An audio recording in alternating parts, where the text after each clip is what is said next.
तो मेरा ये आपसे सवाल है, have you learn to walk with your father god? क्या आपने परमेश्वर के साथ चलना सीखा? वो प्रिय परमेश्वर चाहता है हम कैसे जानेंगे कि अरे मैं तो उसके साथ तो चल रहा हूँ, हम कैसे जानेंगे? उसकी खुशी आपकी खुशी हो जाती है, उसके विचार आपके विचार, उसका स्वभाव आपका स्वभाव हो जाता है। वो क्या चाहता है वो आपकी इच्छा हो जाती है। अगर आप परमेश्वर के साथ चलना चाहते हैं तो आपको आत्मा के मार्ग सीखना पड़ेगा। आइए इससे पहले हम परमेश्वर के वचन की ओर जाए, एक छोटी सी प्रार्थना मैं करता हूँ और फिर हम आगे जाएंगे। स्वर्गीय खुदा प्रभु यीशु मसीह के नाम से मैं दिल से तुझे धन्यवाद देता हूँ इस सुंदर समय के लिए। पवित्र आत्मा तू आ और प्रभु हम सभी का अधिकार तू ले। प्रभु तू हमारा स्वामी है, तू हमारा चालक और मालक है। प्रभु परमेश्वर पिता के हृदय में जो कुछ भी प्रभु हमारे लिए तूने रखा है प्रभु, उसको प्रकट करने के लिए प्रभु परमेश्वर तू मेरा इस्तेमाल कर ले और हर एक के हृदय को तू खोल, हर एक के मनों को तू खोल प्रभु। और जो कुछ तेरी इच्छा है परमेश्वर पिता आज इनके जीवन में अपने वचन के द्वारा से तू कार्य कर ले पिता। प्रभु यीशु मसीह के नाम से मांगते हैं, आमीन आमीन आमीन हालेलुया। आइए हम एक वचन को पढ़े, उत्पत्ति की पुस्तक उसका 5वां अध्याय और वचन 22। हनोकाचे एकंदर आयुष्य 365 वर्षाचे झाले। हनोक देवाबरोबर चालला, त्यानंतर तो नव्हता, कारण देवाने त्याला नेले। हमने जो वचन पढ़ा उसमें हनोक के विषय में लिखा है और उसके विषय में परमेश्वर का वचन है। बाइबल हमको ये गवाही देती है कि वो परमेश्वर के साथ चला, वो परमेश्वर के साथ साथ चला और फिर वो लुप्त हो गया, वो खो गया या फिर वो लोगों को मिला नहीं, क्योंकि वो परमेश्वर के साथ साथ चलता था और परमेश्वर ने उसको पृथ्वी से उठा लिया। तो हम बाइबल में देखते हैं कि बहुत सारे जो परमेश्वर के दास दासी है, जैसे शुरुआत में जब परमेश्वर आदम को बनाया, हम सभी को पता है कि परमेश्वर ने आदम को, मनुष्य जाति को, मनुष्य को, आपको और मुझको इसलिए बनाया कि हम उसके साथ संगति करें, हम उसके साथ चले। ये उसका एक महत्वपूर्ण उद्देश्य था बनाने का। सोचो, परमेश्वर ने सबसे पहले स्वर्ग जब उसने बनाया, उसने पूरा यूनिवर्स बनाया ना, करोड़ों चांद सितारे और जो भी मिल्की वे गैलेक्सीज जिसको हम बोलते हैं आकाश गंगा, उसमें कई सारे करोड़ों तारे हैं, ऐसी कई सारी आकाश गंगाएं हैं। ये सब परमेश्वर ने रचाया। उसमें अलग अलग जीव जंतु परमेश्वर ने बनाया। जब उसने पृथ्वी बनाया तब उसने सारे जानवरों को बनाया, पूरी सृष्टि को उसने रचा। एक एक वस्तु, एक एक जानवर, पानी के जानवर, जमीन में रेंगने वाले पालतू जानवर, जंगली जानवर, प्रत्येक जानवर, आकाश में उड़ने वाले पक्षी, प्रत्येक जानवर उसने बनाया। लेकिन उसकी किसी के लिए भी ये इच्छा नहीं थी। इवन उसने स्वर्ग में स्वर्गदूतों को बनाया, ऐसे स्वर्गदूत जो 24/7 यानी 24/7 वो उसकी उपस्थिति में रहते हैं और उसकी आराधना करते रहते हैं। लेकिन उसको परमेश्वर को उनकी संगति से, या फिर उसने उसका उद्देश्य ये नहीं था कि वो उसकी संगति करे, वो उसकी सिर्फ आराधना के लिए उसने उनको बनाया। लेकिन केवल एकमात्र जीव, एकमात्र प्राणी परमेश्वर ने बनाया, आपको और मुझको, मनुष्य को, उसकी संगति के लिए, उसको प्रकट करने के लिए, उसके साथ रहने के लिए, उसके साथ जुड़े रहने के लिए, उसके साथ संगति के लिए, फेलोशिप के लिए। उदाहरण के लिए बाइबल हमको बताती है कि हम जो कलीसिया है, हम प्रभु यीशु मसीह की क्या है? दुल्हन। जब हम देखते हैं शादी होती है तो एक व्यक्ति एक स्त्री के साथ में, विधियों के साथ में जोड़ा जब जाता है तो वो उसकी पत्नी कहलाती है और वो उसके साथ आजीवन यानी अपने संपूर्ण जीवन वो उसके साथ में रहता है। तो परमेश्वर ने हमको बनाया इसलिए कि हम उसकी संगति करें, उसके साथ साथ हम चलें। आज हमारे जीवन में ऐसा होता है, कई बार हम देखते हैं पति पत्नी के बीच में जब वाद विवाद होती है तो एक शब्द आता है कि आप मेरा सपोर्ट नहीं करते, या फिर पति कहता है कि आप मेरा सपोर्ट नहीं करते। तो सपोर्ट करने का मतलब क्या कि जो कुछ भी हम करें उसमें हमको आपका साथ चाहिए। तो परमेश्वर ये चाहता है, ये उदाहरण में दे रहा हूं, मैं किसी के परिवार के विषय में नहीं बोल रहा क्योंकि मुझको नहीं पता आपके परिवार में क्या शुरू है, प्रभु आपको शांति दे। तो परमेश्वर चाहता है कि हम उसके साथ साथ चले, उसके साथ साथ चले। तो जब परमेश्वर ने जब परमेश्वर ने आदम को बनाया, आदम परमेश्वर के साथ साथ चलता था, लेकिन उसने हवा को बनाया, उसके बाद में पाप जगत में आया। और हम जानते हैं परमेश्वर ने कहा कि जिस दिन तुम उस पेड़ का फल खाओगे तुम उस दिन मर जाओगे, है ना। और लिटरली जो है शारीरिक मृत्यु जो है वो हमको देखने के लिए नहीं मिलती, लेकिन आत्मिक मृत्यु उसकी हो गई, यानी वो परमेश्वर से विभक्त हो गया, परमेश्वर से दूर हो गया। तो अगर आप परमेश्वर से दूर रहते हैं तो आप मानो आप अधमरी अवस्था में जी रहे हैं। जितना ज्यादा आप परमेश्वर की संगति करेंगे उतना ज्यादा जीवन आपके अंदर रहेगा। याद करो परमेश्वर के वचन लिखा है, मैंने वो रेफरेंस निकाला है, पहला कुरिन्थियों उसका 6वां अध्याय वचन 17, उसमें लिखा है कि जो कोई प्रभु की संगति करता है वह उसके साथ क्या हो जाता है, एक आत्मा हो जाता है। जो कोई प्रभु की संगति करता है वह उसके साथ एक आत्मा हो जाता है। तो परमेश्वर की ये इच्छा है, परमेश्वर ये चाहता है कि हम उसके साथ में एक आत्मा हो जाए। अगर हम परमेश्वर की संगति में चलते हैं तो हम उसके साथ एक आत्मा रहेंगे, उसका जीवन हमारे अंदर रहेगा।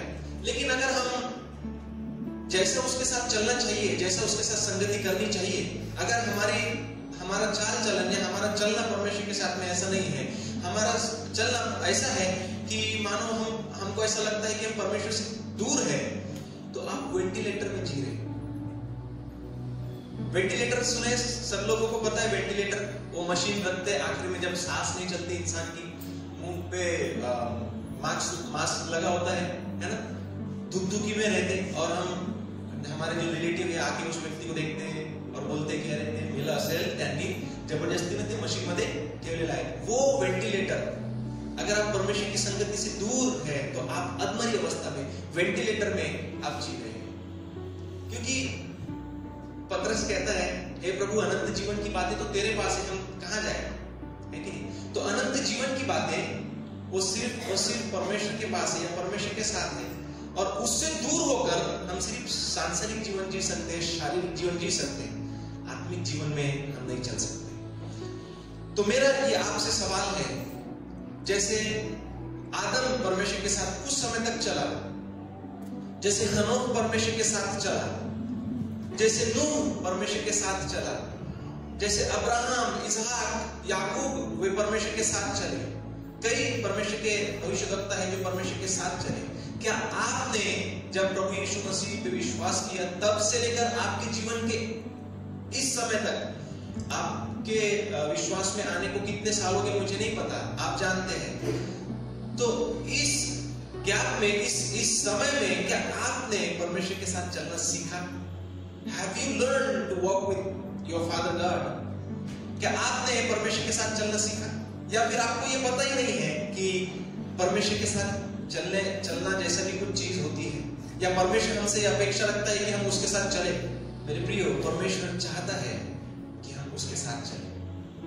आपको नहीं लगता, जब आप सोचो खुद के जीवन के बारे में, अगर कोई व्यक्ति आपके जीवन से दूर हो जाता है तो आपको उसकी बार बार याद आती है, आपको वो घटना है, वो पल याद आते हैं जब आप उसकी संगति में रहते थे। परमेश्वर को नहीं हनोक की याद आती होगी, ये वो नहीं सोचता हूँ कि काश आज भी मेरे लोग हनोक के समान मेरे साथ चल पाते। क्या वो ये नहीं सोचता हूँ कि काश आज भी लोग दानियल के समान, है ना, एलिया के समान मेरे साथ चलने वाले लोग। इसलिए जैसे प्रभु यीशु मसीह कहता है कि ऐसा समय आता है, वरन अब भी है कि परमेश्वर की आराधना करने वाले आत्मा और सच्चाई से आराधना करेंगे। तो क्या लिखा है, प्रभु यीशु मसीह बोलता है कि वो ऐसे लोगों की खोज में है, ऐसे लोगों को ढूंढता है जो उसकी आराधना आत्मा और सच्चाई से करते हैं।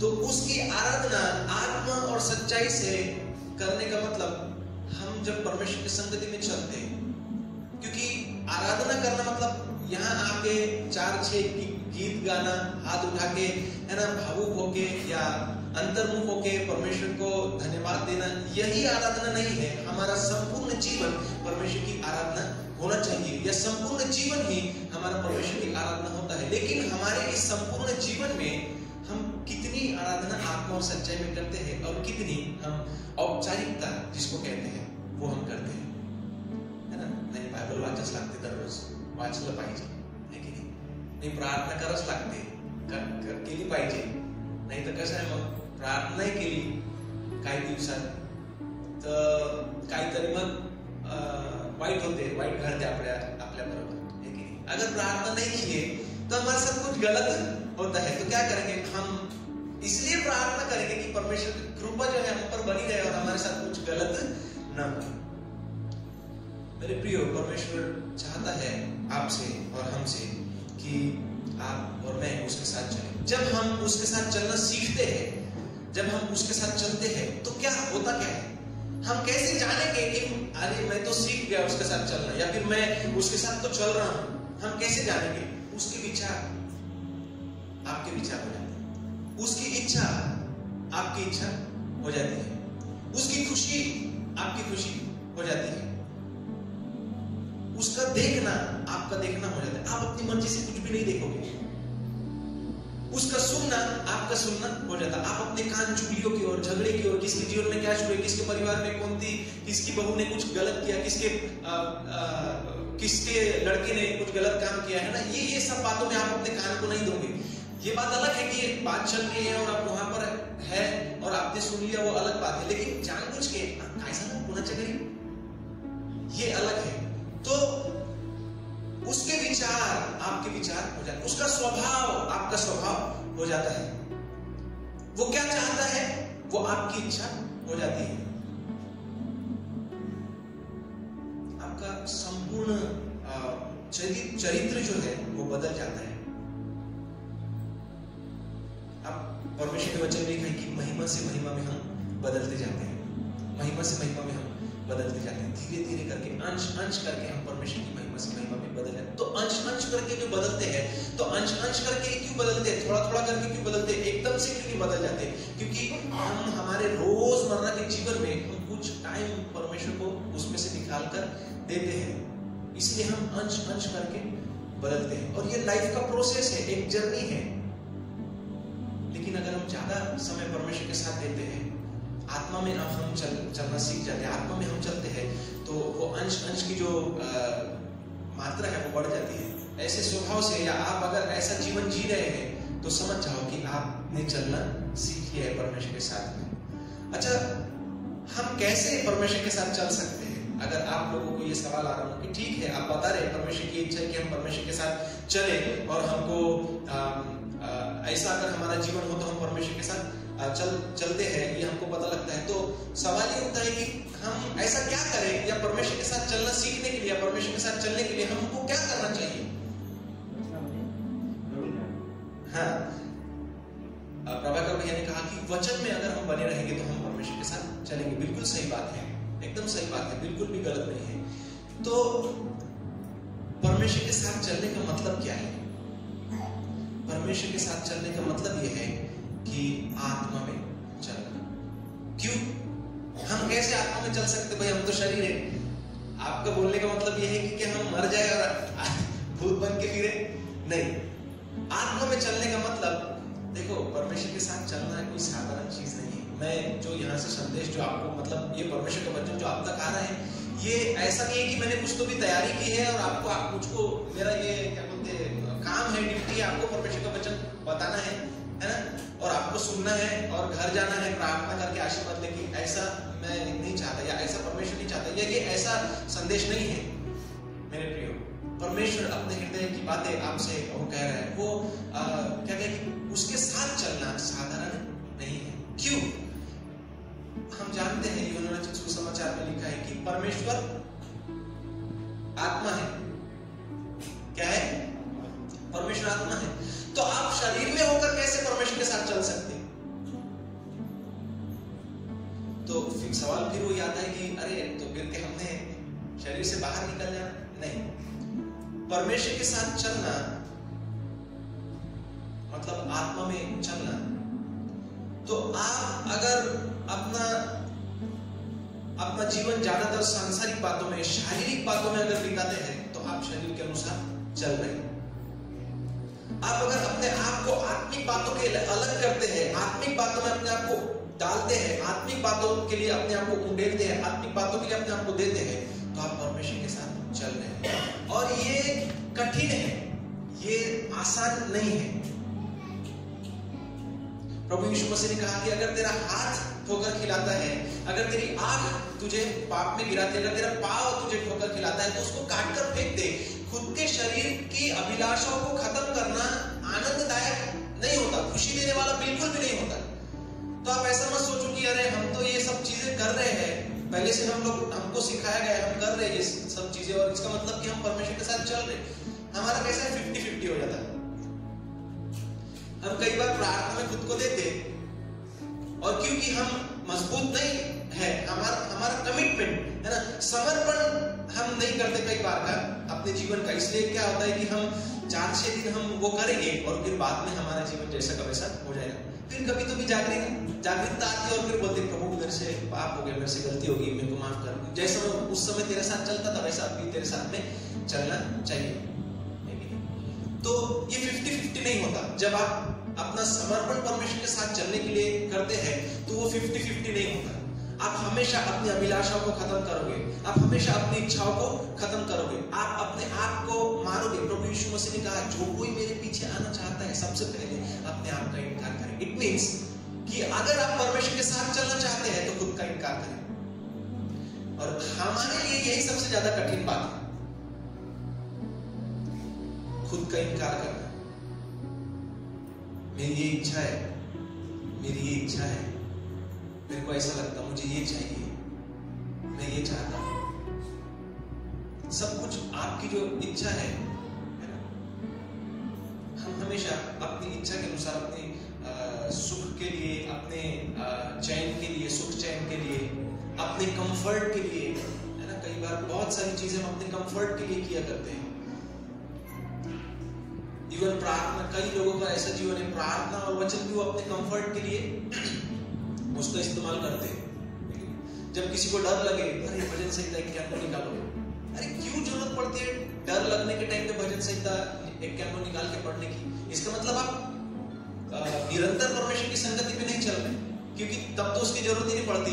आपके मुंह में वचन आते और आप बोलते कि शैतान यीशु मसीह के नाम से मैं तुझे धमकाता हूँ, क्योंकि परमेश्वर ने मुझे डर की नहीं परंतु सामर्थ की आत्मा दी है। हालेलुया। तो परमेश्वर के साथ 50-50 का समर्पण नहीं चाहिए आपको। परमेश्वर चाहता है कि आप अपने आप को पूर्ण रीति से उसके साथ चलने के लिए समर्पित कर दें।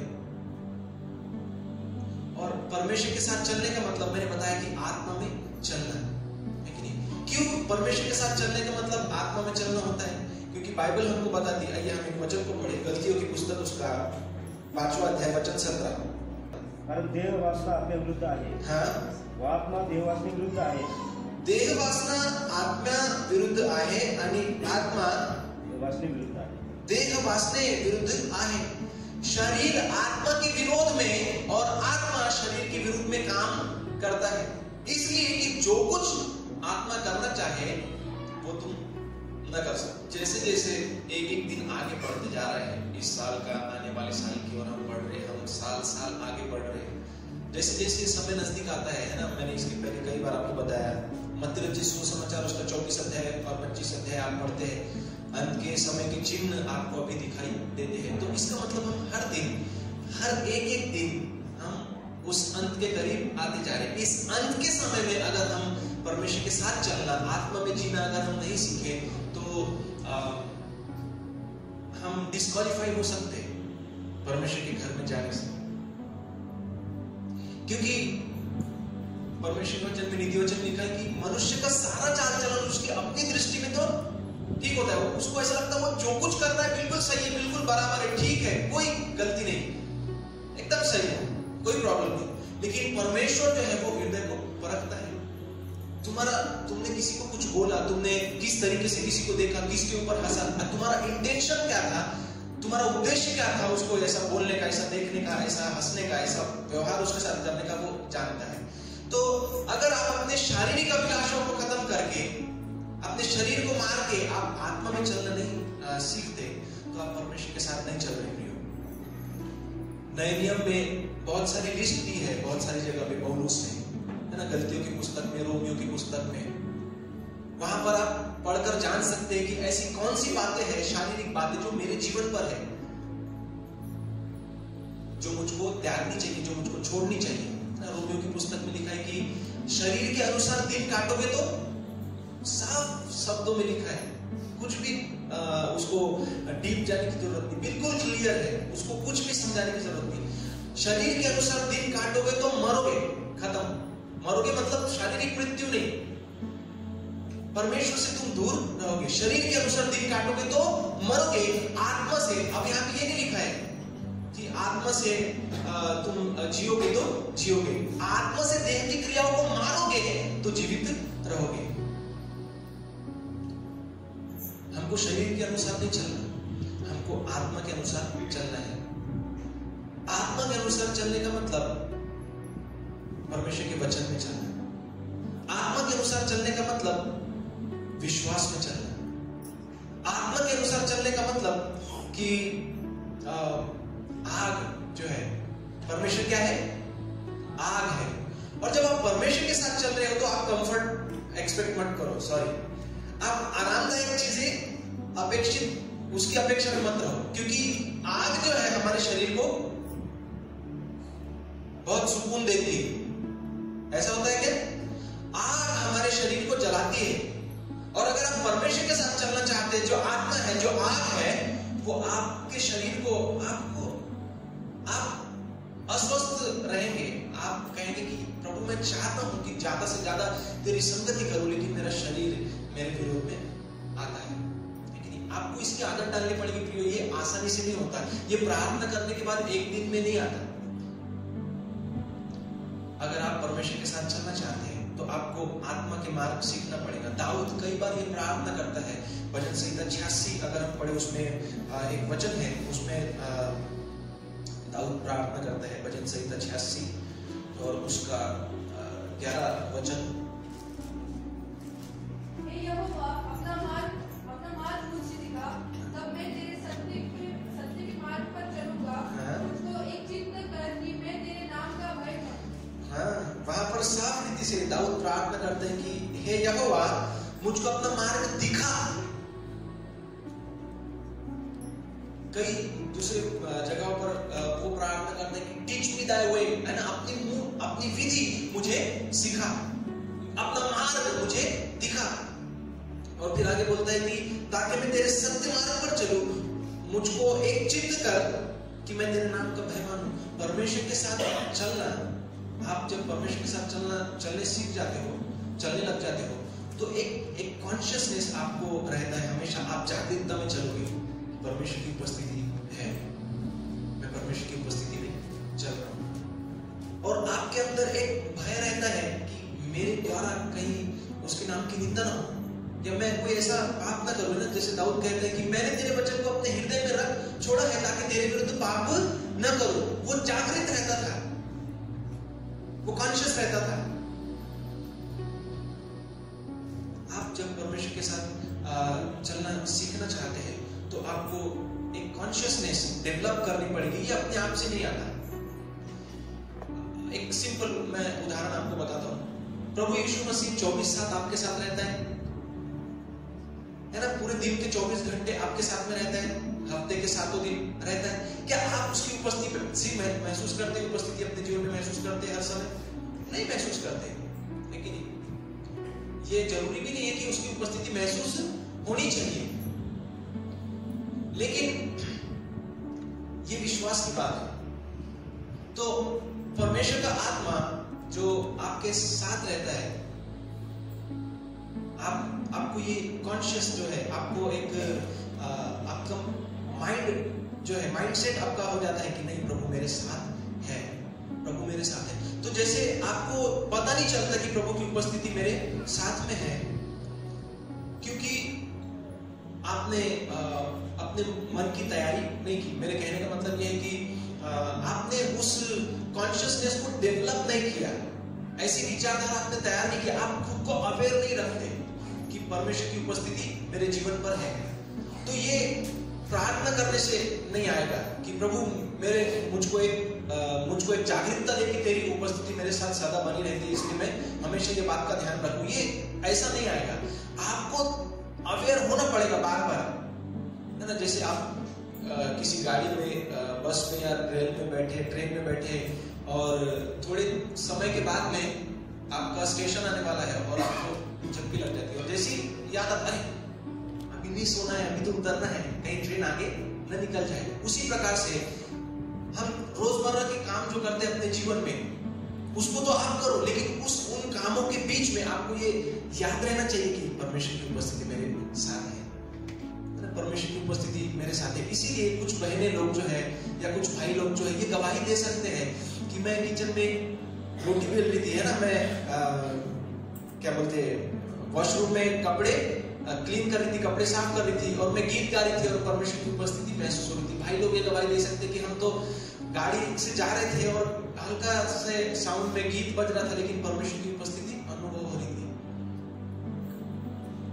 इसलिए नहीं कि गीत गा रहे थे, इसलिए कि आप उस समय जागृत हो गए, कॉन्शियस हो गए कि नहीं प्रभु की उपस्थिति है, और फिर आपको उस गीत गाने में आनंद आता है। मेरे प्रियो, आपको अपनी शारीरिक अभिलाषाओं को खत्म करके आत्मा में चलना सीखना पड़ेगा, और ये एक प्रकार का अभ्यास है, प्रैक्टिस है।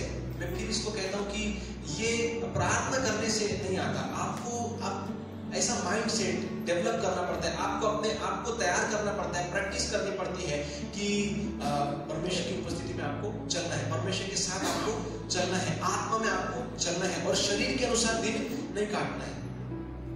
मेरे कहने का मतलब ये नहीं कि आप खाना ना खाएं, सोना छोड़ दें और जो भी आपके शरीर के लिए जरूरतमंद बातें वो करना छोड़ दें। परमेश्वर भी ये नहीं चाहता। मेरे कहने का मतलब ये है कि जो आगाऊ के कंफर्टनेस हमारे शरीर को चाहिए, जैसे फॉर एग्जांपल एक छोटा सा उदाहरण अगर ले तो मोबाइल का सभी को इस समय बहुत ज्यादा सभी ये मोबाइल वाली एडिक्शन से जो है लोग गुजरते हैं, लेकिन खास करके जवान लोग। रही बात बुजुर्गों की, तो बुजुर्गों को ऐसा है कि आता तो वय झालं आहे आणि माझ्याच्याने कोणते काम होत नाही तर काय करायचं, मग काय नाही, दिवसभर एकदा जेवण करून बसून राहायचं किंवा झोपून राहायचं। नहीं, आप ये भूल जाते हैं कि हम इस संसार से नहीं, हम स्वर्ग से हैं। आप ये भूल जाते हैं कि मैं परमेश्वर का मंदिर हूँ, परमेश्वर का आत्मा मेरे अंदर रहता है, मैं परमेश्वरी जीवन मेरे अंदर है, तो मैं ये नहीं कह सकता कि मैं तो बुजुर्ग हो गया और मुझसे हो नहीं रहा। ये इसलिए आपके मुंह से ये शब्द इसलिए निकलते क्योंकि आपने कई सालों से इस बात को सुना है कि वयोमानान्वित होते है ना, उम्र के हिसाब से होता है। कई सालों से हम सुन रहे हैं कि भैया जैसे जैसे उम्र होती है वैसे वैसे स्ट्रेंथ जो है घटती है, पर ये सत्य नहीं है, ये झूठ है। ये सांसारिक लोगों के साथ होता होगा, परमेश्वर के आत्मिक लोगों के साथ नहीं। ये सत्य है। कैसे हनोक 350 साल जिया, उससे ज्यादा। कैसे मथुशेलह 900 से ज्यादा साल वो जिया, क्योंकि उस समय उन लोगों ने परमेश्वर के साथ चलना सीखा था। उस समय अंधकार इतना प्रबल नहीं हुआ था कि परमेश्वर ने इंसान की जो जीवन रेखा उसी को कम कर दिया। लेकिन अब भी अगर हम परमेश्वर के मार्ग में चले ना, हम शायद नीति वचन में पढ़ते हैं कि कोई दीर्घायु अगर चाहता है तो क्या करे, अपनी जीभ कंट्रोल में रखे, है ना, परमेश्वर की आज्ञा पालन वो करें। तो परमेश्वर के वचन के अनुसार अगर आप जीवन जीते हैं तो आपको स्ट्रेंथ रहेगी, है ना। कालेब के विषय में हमको पता है कि इतनी उम्र में भी उसने युद्ध लड़ा, और कालेब और यहोशू ये दो ही व्यक्ति थे जो इजराइल जो है उसमें से वो मिस्र देश से वो बचकर जो आए थे, वे सिर्फ ये दो ही लोग थे उस जनरेशन के ये सिर्फ दो ही लोग बचे थे। ये स्ट्रेंथ कहां से आई? क्योंकि उन्होंने ये कभी नहीं सोचा कि अरे वयोमानाना होते, उम्र के हिसाब से होते। अभी पता है आपको क्या होता है, आप फोन पे यूट्यूब देखते समय ऐड देखते हैं, टीवी पे न्यूज देखते समय ऐड देखते हैं, एक गोली की, एक टेबलेट की ऐड आती है, कैल्शियम वाली, है ना। सोफा सरकाते समय कमर लग जाती है ना। वो शैतान कैसे आपको टेलीविजन के थ्रू झूठ परोस रहा है, आपको झूठ आपके मन में वो बीज बो रहा है और ये बता रहा है कि 30 साल की उम्र का होने के बाद में आपके घुटने, आपकी कमर, आपके जोड़ों का तकलीफ जो है वो शुरू हो जाती है और आपको लगता है कि अरे मैं तो 30 साल का हूँ, मैं 30 साल की हूँ, अभी तो नहीं हो रहा, भले फिर हो सकता है 32 के बाद हो, 30, 35 के बाद हो, है ना। ये झूठ है, ये झूठ है। आप जो परमेश्वर पे विश्वास रखते हैं, हमेशा शारीरिक कमजोरी जो है आपकी, जो अननेसेसरी है और जो नेसेसरी है, उसके ऊपर भी आपका अधिकार है। उसका कारण ये है कि आप परमेश्वर से उत्पन्न हुए हैं, आप परमेश्वर से जन्मे हैं, आप आत्मा है, शरीर नहीं। सांसारिक लोग जो प्रभु यीशु मसीह को नहीं जानते, जिनका आत्मा के द्वारा नया जन्म नहीं हुआ, वो मृत है, मृत अवस्था में है, उनके साथ ये होता है। परंतु हम जो परमेश्वर से उत्पन्न हुए, हम तो नया जन्म पाए हुए हैं, हमारे अंदर हम आत्मिक है और हमने सांसारिक बातों को या संसार की जो विधि, जो संसार की जो चाल चलन है, संसार की जो परंपराएं हैं, उसको हमने अपने माइंड पे नहीं छाप देना चाहिए। ये तब होगा जब आप आत्मा में चलना सीखोगे, ये तब होगा जब आप सीखोगे कि अपने शरीर को कैसे कंट्रोल में करें। इसलिए पौलुस कहता है कि मैं अपने शरीर को मारता कूटता और वश में लाता हूं, लेकिन ताकि औरों को प्रचार करके मैं खुद निकम्मा न ठहरूं। परमेश्वर के साथ चलने के लिए आपके दिल में एक गहरी इच्छा होनी चाहिए, आपको उससे प्यार होना चाहिए, तब ही जाके आप उसके साथ चल सकते हैं, तभी जाके आप अपने कंफर्ट भरी, है ना, सुखदायी बातों को छोड़कर परमेश्वर के साथ आग में चलना आप सीख सकते हैं। सोचो, सारी परिस्थिति आपके विरोध में है और फिर भी आप विश्वास रखें कि नहीं, मेरा परमेश्वर अब भी ये करेगा। बार बार आपको सिम्टम बीमारी के हो सकते हैं, परिस्थितियां हो सकती है ना, आपके परिवार वाले बोल रहे कि अरे नाही तसंच आहे, त्यांना कॅन्सर झाला आहे, त्यांना फलानी गोष्ट आहे, ते मरणारच आहे, परंतु आप अपने विश्वास में अड़िग बने हैं, टिके हुए, क्योंकि आप विश्वास के अनुसार चल रहे, आप आत्मा के अनुसार चल रहे, और जो शरीर से परिस्थिति दिखाई देती है हमारी आंखों से, उसके अनुसार आप नहीं चल रहे, और परमेश्वर आपके लिए अद्भुत काम करता है। विश्वास से चलना, और उस कहते हैं कि हम देखी हुई बातों के अनुसार नहीं चलते, है ना, हम विश्वास से चलते हैं, हम विश्वास से चलते हैं।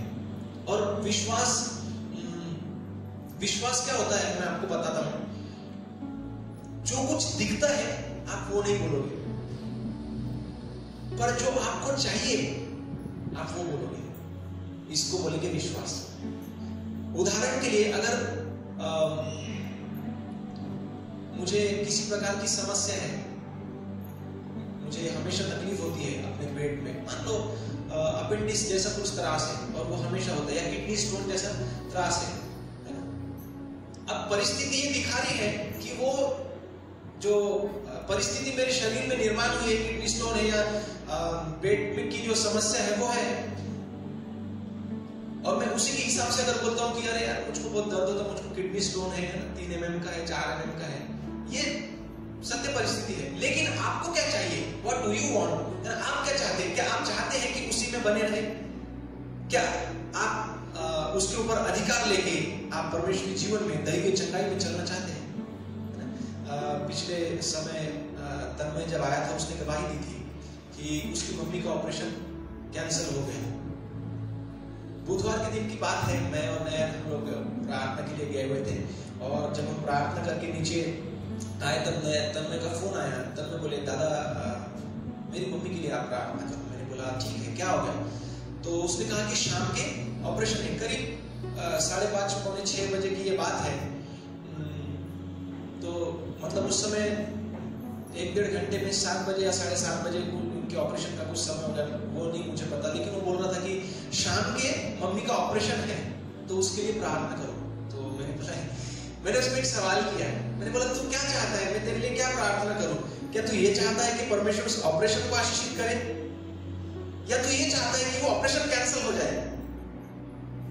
हमारे बीच में हम जो लोग हैं, हमने हमारे विश्वास को ऐसा बॉक्स में बंद कर दिया है कि हम ये प्रार्थना करने के लिए लगाते हैं चर्च में, आमच्यासाठी प्रार्थना करा, ते डॉक्टरचं जे ट्रीटमेंट आहे, डॉक्टरचं जे ऑपरेशन आहे ते चांगलं झालं पाहिजे. किसके पास आए हो आप? कैसी प्रार्थना करने के लिए आप बोल रहे? कहाँ है आपका विश्वास? चिन्ह चमत्कार करने वाले परमेश्वर के पास आके आप बोल रहे कि मुझको थोड़ा सा कमर में दबा दे, पर मेरे को दर्द हो रहा है. उसने बोला, तब मैंने उससे कहा कि दादा मैं तो चाहता हूं कि ऑपरेशन कैंसिल हो. मैंने बोला बस. वो चुप हो गया. मैंने उसको बोला तू ऐसा रोने जैसा, ऐसा एकदम परिस्थिति बहुत खराब है, ऐसा क्यों तू बात कर रहा? तूने तो विश्वास में शेर के जैसा दहाड़ना चाहिए और आत्मा में अधिकार ले, और जो भी तकलीफ है उसको धमका, और हम लोग भी तेरे साथ मिलकर प्रार्थना करते. सो मैं और नयन, हम दोनों ने हाथ पकड़ा और उस वचन पर हम खड़े हुए जिसमें लिखा है कि तुम में से 2 जन पृथ्वी की किसी बात के लिए एक मन होकर मेरे पिता से मांगे तो उनके लिए हो जाएगी. हमने ये वचन क्लेम किया और आत्मा में प्रार्थना करते हुए हमने उस चीज का अधिकार लिया और हमने ऑपरेशन कैंसिल किया. और आपके सामने ये गवाही उसने आकर दी. उसने दूसरे दिन मुझको फोन करके बताया और उसको मैंने बोला ठीक है तू संडे को गवाही देना. ये मैं सारी महिमा प्रभु को मिले, मैं अपने बारे में नहीं बता रहा हूँ. ठीक है, परमेश्वर जब आप विश्वास के अनुसार चलते हैं, जब आप आत्मा के अनुसार चलते हैं, जब आप अपने अधिकारों को जानते हुए जब आप चलते हैं, परमेश्वर के वचन पर जब आप चलते हैं, तब आप कैसे इस संसार की बातों को मान दे सकते आपको पता चलेगा.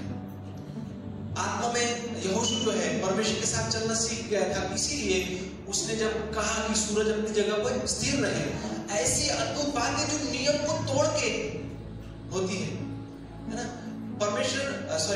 अब्राहम जो है परमेश्वर के साथ चलता था, इसलिए 100 साल के बाद उसको परमेश्वर ने पुत्र संतान दिया. और रोमियो की पुस्तक में उसके विषय में पढ़ते कि उसने अविश्वासी होकर आशा में उसने मतलब वो निराश नहीं हुआ, परंतु ऐसी परिस्थिति में होकर भी उसने विश्वास रखा. विश्वास में जब हम चलते तो हम आत्मा के अनुसार चलते. जब हम परमेश्वर के वचन में चलते तो आत्मा के अनुसार चलते. जब हम अपनी शारीरिक अभिलाषाओं को खत्म कर रहे तो हम आत्मा में चलते हैं. मेरे प्रिय, परमेश्वर आपसे चाहता है कि आप उसके साथ आत्मा में चलें. परमेश्वर ने अब्राहम से कहा, अगर आप पढ़ते हैं उत्पत्ति इसका 17 अध्याय वचन 1, उसमें परमेश्वर अब्राहम से कहता है कि तेरा अत्यंत बड़ा प्रतिफल और ढाल मैं हूं, मेरे सामने मेरी उपस्थिति में चल और सिद्ध हो जा. मेरी उपस्थिति में चल और सिद्ध हो जा. क्या ये सिर्फ अब्राहम के लिए था?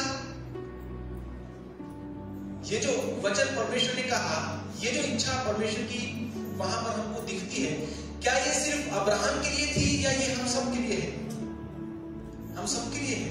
परमेश्वर हम सबसे कहते हैं कि मेरे बेटे मेरी बेटी मेरी उपस्थिति में चल और सिद्ध हो जा. आप कैसे परफेक्ट जो है हो सकते हैं, आप कैसे सिद्ध हो सकते हैं? जब आप उसकी उपस्थिति में चलेंगे, है ना.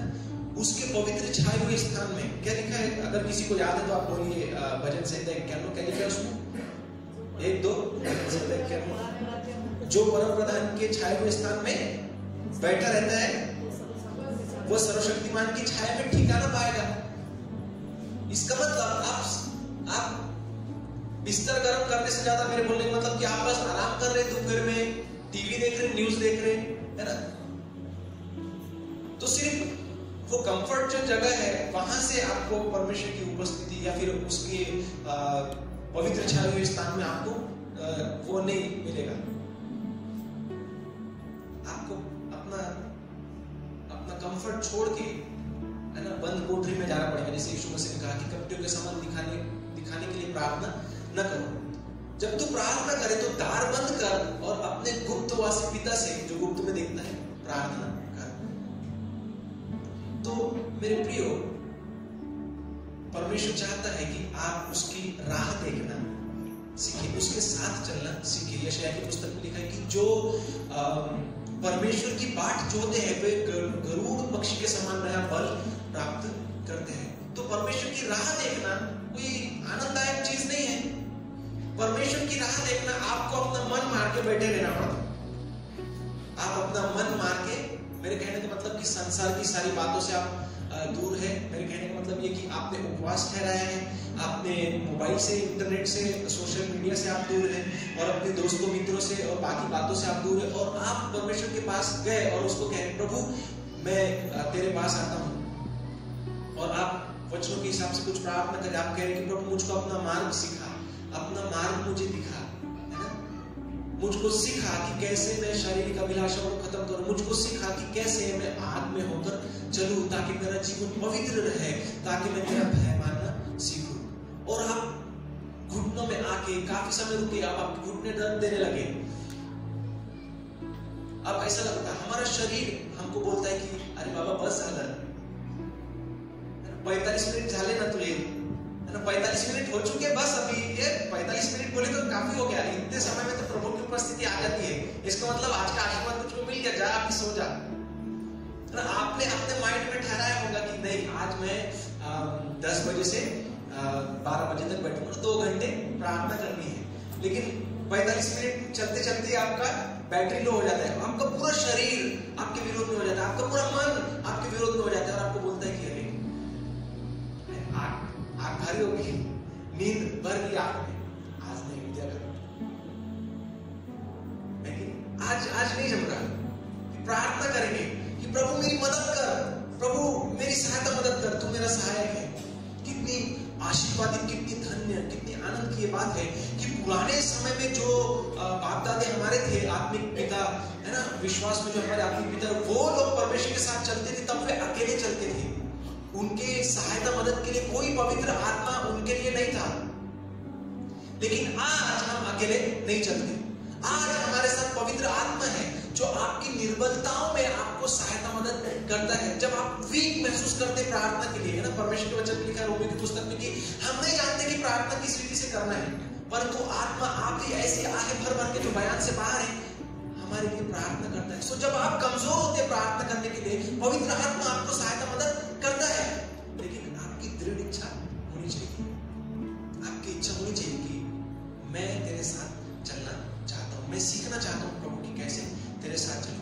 तो परमेश्वर के साथ अगर आपको चलना है तो आपको खुद का इनकार करना पड़ेगा, आपको अपनी शारीरिक सुख का, शारीरिक आनंद की बातों का त्याग करना पड़ेगा। अगर आपको एक उदाहरण दे रहा हूं, मुझको नहीं पता आप लोगों के जीवन में आप किस प्रकार से आपका दिनचर्या है, मैं अपने जीवन से बताता हूँ। कई बार हम फोन में ज्यादा टाइम स्पेंड कर लेते हैं, है ना, तो उस चीज को आपको अवॉइड करना है, उसको आपको नकारना है, उसको आपको बोलना है कि नहीं मैं नहीं देखूंगा।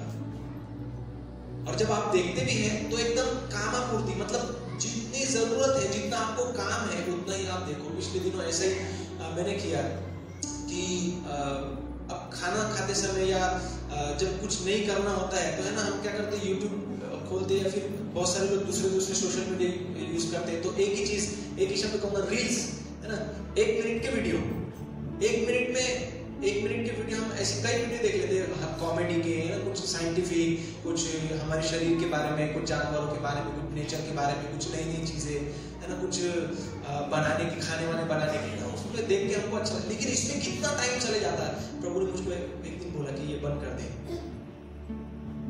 मैंने उसको स्टॉप कर दिया। और फिर जब यूट्यूब खोलता था तो जो पास्टर्स के वीडियो होते थे, जो मुझको देखने होते थे, वो ही देखता था और उसके बाद में मैं बंद कर देता। मैं जानबूझकर अपनी इच्छा को मार के अवॉइड कर रहा था कि मैं रील्स न देखूं। तो इस प्रकार से आपको अपनी अभिलाषाओं को खत्म करके जैसा परमेश्वर चाहता है आपको वैसा चलना चाहिए।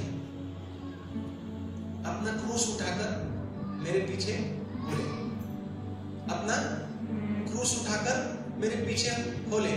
क्रूस उठा के परमेश्वर के पीछे चलना बहुत ज्यादा आनंद की बात नहीं है। क्रूस उठाना एक दुखदाई जो है, कष्टदायी वो है।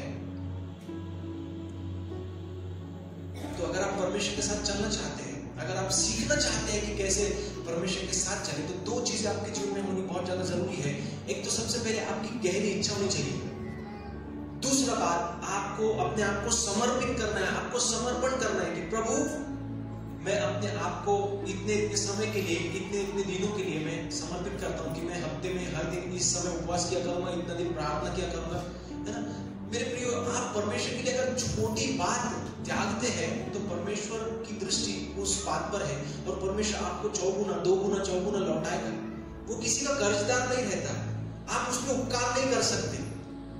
आप ये नहीं कह सकते प्रभु आज तुम्ही पूर्ण दिवस तुझ्यासाठी काढले, मी जॉबही सोडलं, आजचे पैसे गेले माये आणि मैंने दुकान भी बंद करके रखा है ना, मेरे को मीटिंग के लिए जाना था वो भी मैंने नहीं गया, मुझको आज मेरे रिश्तेदारों के घर जाना था, आज मी त्यांना सांगून ठेवलं होतं की मी येणार भेटणार, वो भी मैंने नहीं किया। मैंने सब कुछ बंद कर दिया, सब कुछ खत्म कर दिया और मैं अपने आप को तेरे लिए मैंने अलग किया है। तो आप उसको ये नहीं कह सकते कि प्रभु मैंने तेरे लिए बड़ा त्याग किया परमेश्वर के लिए, लेकिन हम छोटा भी अगर त्याग करते तो उसका प्रतिफल हमको देता है। तो आप सीखे, हम ऐसा नहीं करते कि सब बातों को कैंसिल करके हम परमेश्वर की संगति में खुद को दे, हम उल्टा करते, हम परमेश्वर को कैंसिल करते और सब बातों को करते। अरे हम आज कैसा आज ज्यादा ये रहता ना, मार्केट रहता ना, तो फिर आज नहीं होता, अरे नहीं यहाँ होता है, लेकिन आपका पर्सनल व्यक्तिगत निर्णय, आपका पर्सनल व्यक्तिगत जो इच्छा है, शेड्यूल होना चाहिए कि आप परमेश्वर के साथ आप 2 घंटा 3 घंटा देते ही देते हो, और उसके लिए आपने अपने शरीर को मजबूत कर, अपने आत्मा को मजबूत कर लिया, ताकि आपका शरीर जब बोले कि नहीं आता, बस आना खूब जाला, तो आप उसको दबाए रखे कि नहीं अभी तो टाइम होने का है, और आप अपना टास्क पूरा करके उठते हो। तब आपके शरीर को आदत पड़ती है, आप आत्मा में मजबूत बनते हो, है ना, मजबूत आत्मा में बहुत दृढ़ हो जाते हो, और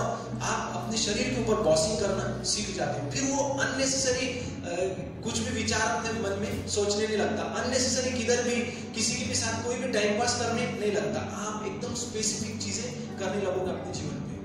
आपके दोस्त लोग आएंगे आपके पास, कहेंगे कि अरे चलो जाएंगे, घूम के आएंगे, कहीं कुछ करेंगे, कुछ नाश्ता करके आएंगे, चाय पानी पी के आएंगे। आप कहोगे यार जरूरी होगा तो जाएंगे, नहीं तो नहीं, मैं नहीं जा सकता, मैं नहीं जाऊंगा। क्यों? मेरा शाम का टाइम रहता है प्रार्थना का। मैं प्रभु का धन्यवाद हो कि ऐसी कई चीजें मैं इन दिनों में मैंने छोड़ दी है। मैं शाम में ज्यादातर कोशिश करता हूँ कि अपने घर पर रहूँ। दोपहर में मैं जब घर पर रहता हूँ तो मैं ये देखता हूँ कि आज अगर मैंने मॉर्निंग में अगर मैं नहीं उठा तो मैं दोपहर में प्रार्थना करूँ। चाहे मैंने खाना खाया हो, चाहे नींद आ रही हो, शरीर मेरा थका हो, मैं चाहता हूँ, मेरा शरीर चाहता है कि मैं सो जाऊँ क्योंकि ड्यूटी किया है, थका हुआ है, लेकिन मैं नहीं सोता। ये मैं इसलिए नहीं बता रहा हूँ कि आप सब लोगों को लगे कि देखो मैं कितना सुपेरियर हूँ आप सब लोगों से। मैं ये इसलिए बता रहा हूँ कि आप लोग इस चीज से सीखे, इंस्पायर हो। ये मैं इसलिए नहीं करता कि मुझको यहाँ पे आके वचन देना पड़ता है, ये मैं इसलिए नहीं करता कि मुझको आपको कुछ तो भी दिखाना पड़ता है। ये मैं इसलिए करता हूँ क्योंकि उम्र के 30 साल में मैं परमेश्वर के साथ चलना सीख गया था। मैं दिल से परमेश्वर का धन्यवाद करता हूँ कि मैं 2008 से प्रभु पे मैंने विश्वास किया है ना। शुरुआत में बेसिक बातें जो हम सीखते वो मैंने सीखी। तब तक मुझको नहीं पता था कि परमेश्वर के साथ चलना क्या होता है, लेकिन अब अपनी उम्र के इस समय में मैंने सीख लिया कि परमेश्वर के साथ में कैसा चला जाता है। हालेलुया। तो कितने लोग आज जिन्होंने ये वचन सुना, कितने लोगों के दिल में ये इच्छा जागृत हुई कि मैं चाहता हूँ कि अब मेरे जीवन के जितना भी समय बचा रह गया है उसमें परमेश्वर के साथ चलूं। आपको त्याग करने पड़ेंगे, आपको त्याग करने पड़ेंगे। उपवास प्रार्थना ठहराओ, दिन में टाइम ठहराओ, है ना। दानियल 3 टाइम प्रार्थना करता था। कौन कहता है आप लोग 3 टाइम प्रार्थना नहीं कर सकते? कर सकते हैं। दानियल 3 टाइम प्रार्थना करता था, बड़ी बात नहीं है। वो मॉर्निंग में 1 घंटा प्रार्थना करता था, दोपहर में 1 घंटा प्रार्थना करता था, शाम में खाना खाने के पहले या खाना खाने के बाद, वो सोने के पहले 1 घंटा प्रार्थना करता था। 3 टाइम। 3 शिफ्ट में हम काम करते हैं ना, 2 शिफ्ट में 3 शिफ्ट में हम काम करते हैं। हॉस्पिटल में जो काम करते हैं 2 शिफ्ट में काम करते हैं। बिजनेस में जो लोग बिजनेस में, वो लोग भी 2 शिफ्ट में काम करते हैं। सुबह में गए, अपना दुकान खोला है पूरा, है ना, 11-12 बजे तक चले, फिर 1-1.5 घंटे के लिए अपने बेटे को या अपने किसी दोस्त भाई को बिठा के गए, घर में खाना खाए, थोड़ा देर आराम किए, वापस आए। 2 शिफ्ट में आप काम करें। आपका पर्सनल खुद का बिजनेस जिसके आप खुद मालिक हैं, 2 शिफ्ट में। तो उस तरीके से आप प्रार्थना को कर लो। आप भी दानियल के समान 3 समय प्रार्थना कर सकते हैं, लेकिन आप अपने आप को समर्पित करो। परमेश्वर की इच्छा है कि आप अपने आप को समर्पण में उड़ेलो उसके सामने और उससे कहो कि प्रभु मुझे अपना मार्ग दिखा, तेरी आग मेरे जीवन पर उतरे। ये शरीर जो है जिसके अनुसार मैं अब तक चलता आया, जीता आया, ये खत्म हो जाए प्रभु। मुझे सिखा कि मैं कैसे अपने शरीर को नकारूं, मुझे सिखा कि कैसे मैं शारीरिक अभिलाषाओं को आत्मा के द्वारा खत्म करूं, ताकि मैं आत्मा में तेरे साथ चलना सीखूं। हालेलुया। मेरे प्रियो, वचनों के द्वारा प्रभु आपको आशीष दे। आइए हम प्रार्थना करें।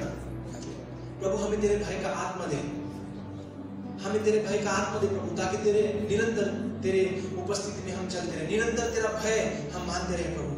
परमेश्वर तेरे आत्मा से प्रभु जी तो हमें शुद्ध और पवित्र कर प्रभु, ताकि हम निरंतर तेरी पवित्रता में, तेरी उपस्थिति में, ओ प्रभु इस विचारधारा में, इस कॉन्शियसनेस में हम रहे कि परमेश्वर की उपस्थिति मेरे जीवन पर है। ओ प्रभु हम निरंतर तेरी उपस्थिति में चलते रहे खुद बाप, हमारी सहायता मदद कर प्रभु।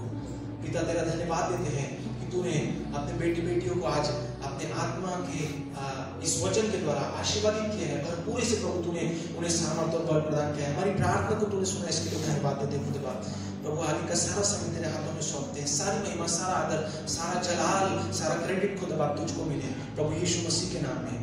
आमीन आमीन आमीन आमीन आमीन। हालेलुया। जोर से परमेश्वर के लिए ताली बजाएं।